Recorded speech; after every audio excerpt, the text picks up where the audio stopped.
প্রতি মাসের কৃষ্ণপক্ষের চতুর্দশী তিথি হল শিব চতুর্দশী। এই তিথিতে মহাদেব অত্যন্ত প্রসন্ন থাকেন। শাস্ত্রমতে এই দিনে উপবাস, জাগরণ ও শিবলিঙ্গে জলাভিষেক করলে জন্ম জন্মান্তরের পাপ নাশ হয় এবং ভক্ত শিব কৃপা লাভ করে। স্কন্দ পুরাণ অনুযায়ী চতুর্দশ্যাম নিশি ভক্ত্যা ইয়ঃ শিবম পূজায়েত নরঃ। এই দিনের প্রতিটি মুহূর্ত অত্যন্ত শুভ। এই দিনে উপোস করলে মনের মানুষকে জীবনসঙ্গী হিসেবে পাওয়া যায় বলে বিশ্বাস। মহাশিবরাত্রিতে শিবলিঙ্গ অভিষেক করলে রাশিচক্রের নবগ্রহ দোষ শান্ত হয়।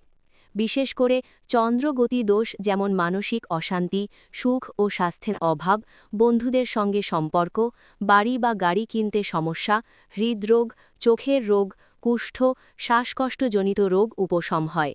সমাজে প্রতিপত্তি বাড়ে।